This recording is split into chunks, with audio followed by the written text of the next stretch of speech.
ዛሬ በዚህ ቪዲዮ ላይ የምታገኙት ሀሳብ ምንድነው? ቤዛ ስለሚለው ሀሳብ ነው። ይሄ እንደምትመለከቱት ሶሻል ሚዲያ ላይ በጣም ሲዘዋወር የነበረ ሀሳብ ነው። ስለዚህ ትርጓሜው በአዲስ ኪዳን በብሉይ ኪዳን የነበረውን አስተሳሰብ እንደገና ደግሞ ቤዛ የሚለው ቃል ለሌላ ሰው እንጠቀምበታለን ወይ ሳንጠቀም የሚለውን ነገር በዚህ ቪዲዮ ታገኛላችሁ። ይህን ቪዲዮ እስከ መጨረሻ ድረስ ተከታተሉት።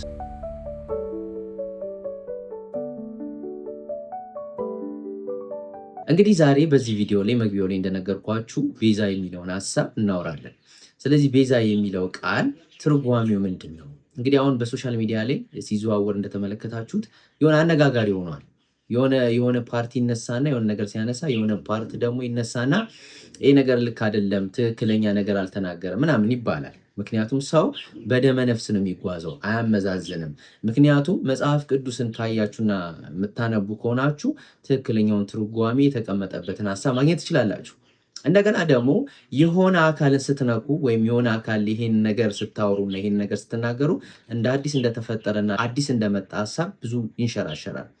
ነገር ግን ምንድን ነው መጽሐፍ ቅዱስ የሚያስተምረን ስለ ቤዛ ምንድን ነው፣ ቤዛነት ምንድን ነው የሚለውን ሀሳብ ታገኛላችሁ። እስከ መጨረሻ ድረስ ተከታተሉኝ። አዲስ ከሆናችሁ ሰብስክራይብ አድርጉ፣ ሼር፣ ላይክ ማድረግ አትርሱ።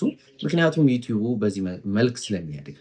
ስለዚህ ከትርጓሜው እንጀምራለን። ቤዛ ማለት ምንድን ነው ትርጉሙ? ይህ ቃል እንግዲህ ከግሪክ ቃል የመጣ ነው።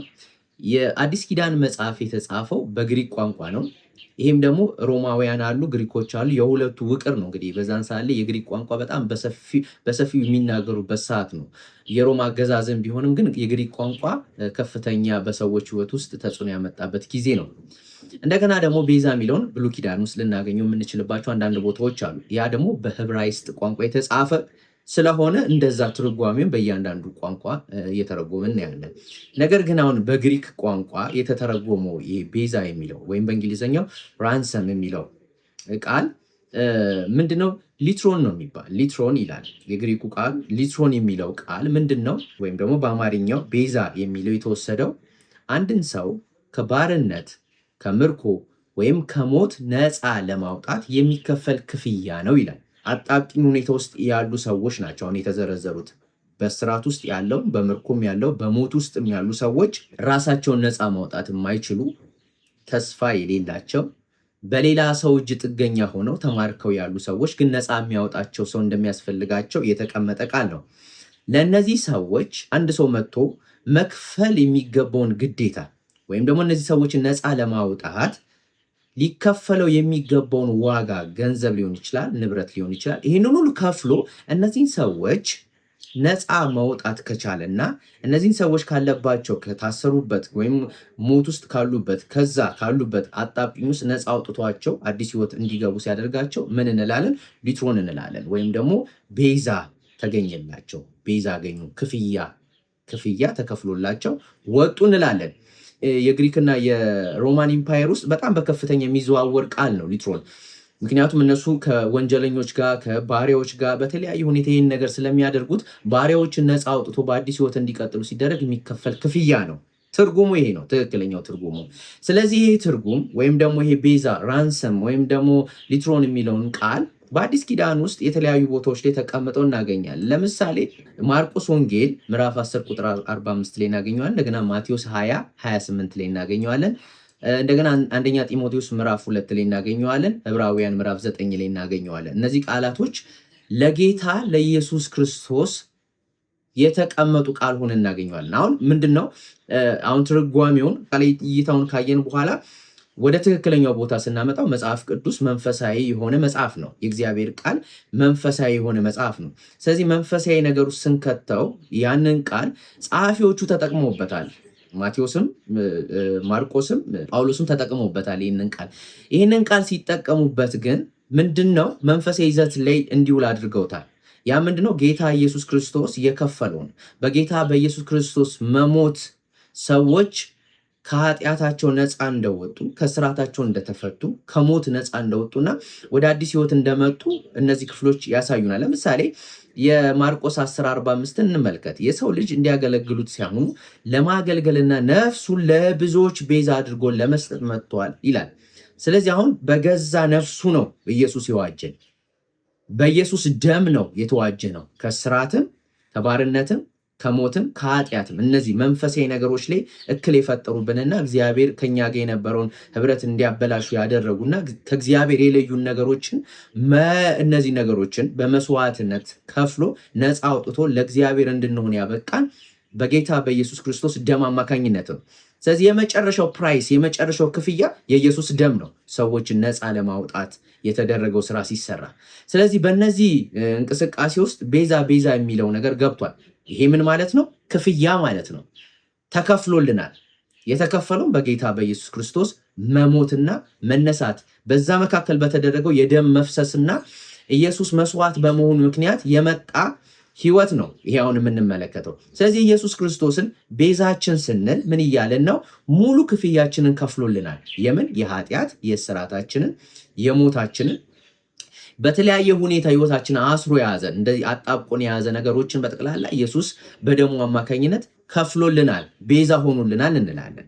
ለምሳሌ የብሉይ ኪዳን መጽሐፍትን ስንመለከት የብሉይ ኪዳን መጽሐፍት ውስጥ ይሄ ቃል ተጠቅሟል። ይሄንን ቃል ቤዛ የሚለውን ራንሰም የሚለውን ቃል ግን በሂብራይስጥ ቋንቋ ውስጥ ምን ተብሎ ተቀምጧል? ካፋር ተብሏል። ካፋር ማለት ከቨሪንግ ማለት ነው፣ መሸፈን ማለት ነው። ስለዚህ አሁን ይህንን ክፍል እነዚህን ክፍሎች ዘጸአት ላይ፣ መዝሙረ ዳዊት ላይ፣ ኢዮብ መጽሐፍ ላይ፣ ምሳሌ ላይ ታገኟቸዋላችሁ። እነዚህ ቤዛ ብለው የተቀመጡት እንግዲህ አማርኛ ቋንቋ ሲተረጎም የአማርኛውን ይዘት ተቀራራቢ ያሉ ቃላቶችን ነው የምንጠቀመው እና ተመሳሳይ ሊመስለን ይችላል አንዳንድ ጊዜ በደንብ ገብተን ካላየ ነው። እና በካፋርና በሊትሮን መካከል የተለያየ ትርጉም አላቸው። ስለዚህ ይሄ ካፋር የሚለው መሸፈን ማለት ነው፣ መከለል። ይሄ መስዋዕቱ የኃጢአት ስሬት ሲደረግ ኃጢአታችንን ከቨር ያደርግ ይሸፍንልናል እንጂ ኮምፕሊትሊ ኃጢአታችንን አያስወግድልንም የብሉይ ኪዳን ስርዓት።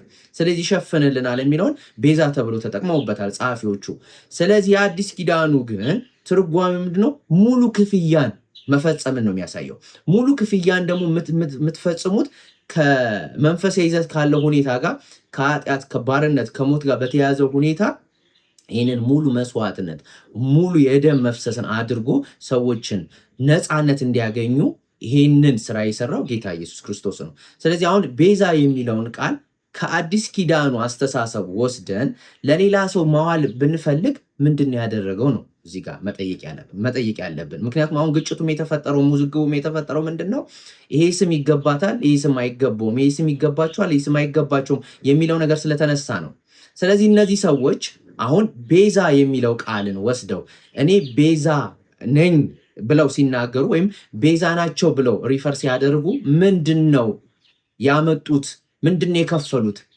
ምንድን ነው ለሰው ልጆች ያደረጉት መስዋዕትነት? ለሰው ልጆች የከፈሉትና ያቀረቡት ክፍያ ሰዎችን ነፃ ለማውጣት ሰዎችን ከኃጢአት ከባርነት ከስራት ከሞት ነፃ ለማውጣት ምንድን ነው የከፈሉት ብለን መጠየቅ አለብን። ካልሆነ ዝም ብሎ ስሙን ስላማረና ስሙ ቤዛ የሚለው ቃል ደስ ስለሚል ብቻ ካዋል ነው መንፈሳዊ እንድምታውን ይለውጥብናል፣ ይቀይርብናል፣ ትክክለኛ ትርጉም አይሰጠንም። ስለዚህ አንዳንዱን ነገር ቁጭ ብለን አይተነው መዝነነው ኦኬ ይሄ ትክክለኛው ትርጓሜ መሰጠት የሚገባው ለባለቤቱ ነው ብለን ማስቀመጥ አለብን። ምክንያቱ ጌታ ኢየሱስ ክርስቶስ ነው ይህንን ያደረገው። ቤዛችን ስንል ምን እያለን ነው? ሙሉ ክፍያውን ከፍሎልናል። ሙሉ ክፍያውን ከፍሎ ነፃ አውጥቶናል እያለን ነው።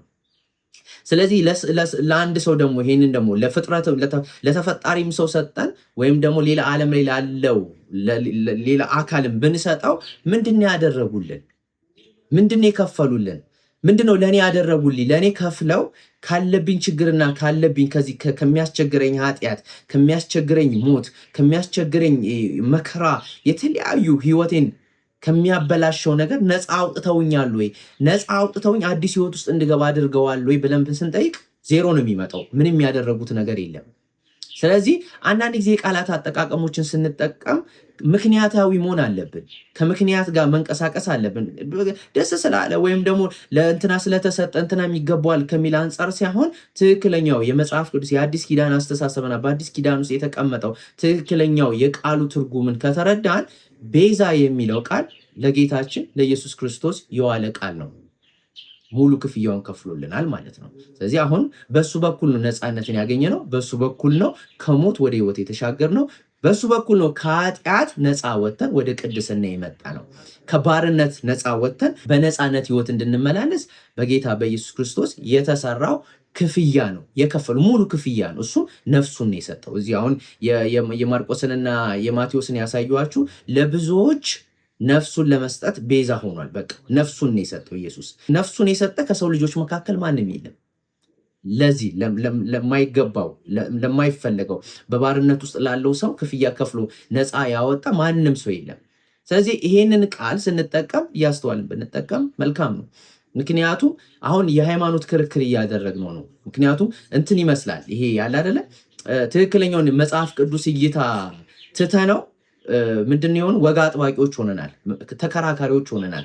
ትክክለኛው ነገር ምንድን ነው፣ እንዴት ነው ማጣጣም ያለብን የሚለውን ሀሳብ ከመያዝ ይልቅ ለምን አልተባለም፣ ለምን ለሱ ይሰጣል፣ ለከሌ ለምን አይሰጥም የሚለው ነገር ውስጥ ገብተን አሁን ብዙዎቻችን ጭንቅላታችንን ቢዚ አድርጎናል። ነገር ግን አሁን እንደሰማችሁት ቤዛ የሚለው ትርጓሜ ከዚህ የተነሳ ነው። መሰረታዊ ቋንቋ ያው ነው። እንደገና በብሉይ ኪዳን የተጠቀሙበት ሰዎች ከዛ አንጻር ነው። እንደገና ደግሞ እኛ የምንጠቀምበት ቤዛችን ስንል ምን እያለን ነው?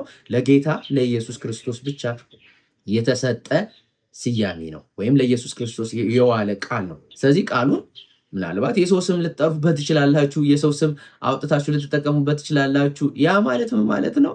መጠሪያ ሆነ እንጂ ተግባር ላይ ስንመጣ ግን ትክክለኛውን ተግባር ይፈጽማል ማለታችን አይደለም። ስለዚህ ከዚህ አንጻር እንደምትረዱኝ ተስፋ አድርጋለሁ። በሌላ ቪዲዮ እንገናኛለን። እስካሁን እያያችሁኝ ከሆነ ሳብስክራይብ ማድረግ አትርሱ፣ ሼር አድርጉት። ሰላም ቆዩ።